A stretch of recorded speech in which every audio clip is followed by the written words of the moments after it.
What use is an F-call? As you gain more experience as an amateur, I've found that I spend more time listening and less time talking. I set my radio up in my car, get comfortable with a clipboard and headphones, and tune up and down the dial listening for stations. I do this regularly. I've listened to the bands enough to know that each band has its own feel. The crackle and hiss of each one slightly but distinctly different. On occasion, I've had the fortune to be able to spend more than a few hours listening, scanning, and attempting to add to my QRP or low-power contact list. On these rare but rewarding outings, I've observed something that you can only really get by experiencing it.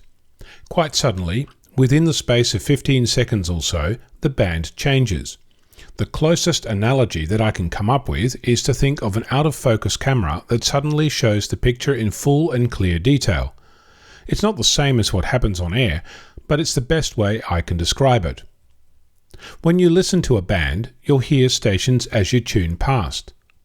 The phenomenon is not like tuning in a station. It's not like being slightly off frequency and all of a sudden getting it just right. It's more of a contrast experience, to use the light analogy. When you hear this, it's quite breathtaking.